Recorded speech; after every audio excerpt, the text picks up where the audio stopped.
രാഹുൽ മാങ്കൂട്ടത്തിലിനെതിരായ ബലാത്സംഗ കേസിൽ കൂട്ടുപ്രതി ജോബി ജോസഫ് മുൻകൂർ ജാമ്യാപേക്ഷ നൽകി. തിരുവനന്തപുരം പ്രിൻസിപ്പൽ സെഷൻസ് കോടതിയിലാണ് അപേക്ഷ നൽകിയത്. ഗർഭഛിദ്രവുമായി തനിക്ക് ബന്ധമില്ലെന്ന് ജോബി ജാമ്യാപേക്ഷയിൽ പറയുന്നു. യുവതി ആവശ്യപ്പെട്ട പ്രകാരമാണ് ഭ്രൂണഹത്യയ്ക്ക് മരുന്ന് എത്തിച്ചു നൽകിയത്.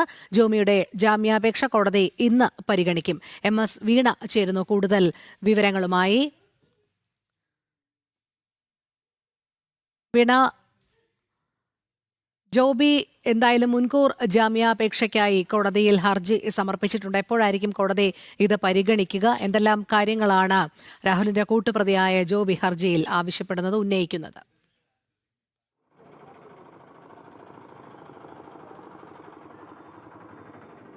രോഹിണി, ഇന്ന് തന്നെ ഈ ഒരു മുൻകൂർ ജാമ്യാപേക്ഷ പരിഗണിക്കാൻ സാധ്യതയുണ്ടെന്നാണ് നമുക്ക് അറിയാൻ സാധിക്കുന്നത്. രാഹുൽ മാങ്കൂട്ടത്തിനെതിരായ ലൈംഗിക പരാതിയിൽ ആ കേസുമായി ബന്ധപ്പെട്ട് രാഹുലിൻ്റെ സുഹൃത്താണ്. ഒപ്പം തന്നെ ഇതുമായി ബന്ധപ്പെട്ട് ഗർഭചിത്രത്തിനായിട്ട് മരുന്ന് എത്തിച്ചു നൽകിയത് ജോബി ജോസഫ് ആയിരുന്നുവെന്ന് പരാതി നൽകിയ യുവതി കൃത്യമായി തന്നെ അന്വേഷണ സംഘത്തിന് മുമ്പാകെ മൊഴി നൽകിയിരുന്നു.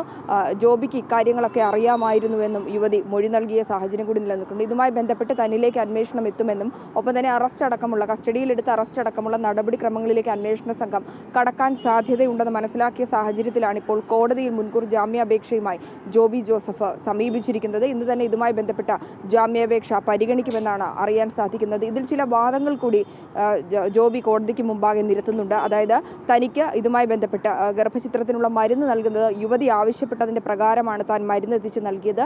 ഈ മരുന്നിൻ്റെ ഗുരുതര സ്വഭാവം തനിക്ക് അറിയില്ലായിരുന്നു. ഈ മരുന്ന് എന്തിനാണെന്നുള്ളതിനെക്കുറിച്ചും തനിക്ക് അറിവില്ലായിരുന്നു എന്നാണ് ഈ മുൻകൂർ ജാമ്യാപേക്ഷയിൽ ജോബി വാദിക്കുന്നത്. ഇന്നിപ്പോൾ കോടതി ഇത് പരിഗണിക്കുന്ന സമയത്ത് ഇതുമായി ബന്ധപ്പെട്ട് യുവതി നൽകിയ മൊഴിയുടെ വിശദാംശങ്ങളും കോടതിയിൽ പ്രോസിക്യൂഷൻ നൽകുന്നതായിരിക്കും. കാരണം ഈ രാഹുൽ മാങ്കൂട്ടത്തിൻ്റെ ഉറ്റ സുഹൃത്താണ്.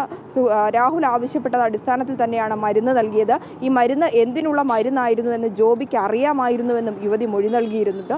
ആ മൊഴിയും മറ്റ് യുവതി ഇതുമായി ബന്ധപ്പെട്ട് നൽകിയ തെളിവുകളും കൂടി പരിശോധിച്ച ശേഷമായിരിക്കും കോടതി ഇതുമായി ബന്ധപ്പെട്ടുള്ള അന്തിമ തീരുമാനമെടുക്കുക എന്നാണ് മനസ്സിലാക്കാൻ സാധിക്കുന്നത്. ഇന്ന് തന്നെ മുൻകൂർ ജാമ്യാപേക്ഷ പരിഗണിക്കാൻ സാധ്യതയുണ്ട്. രോഹിണി.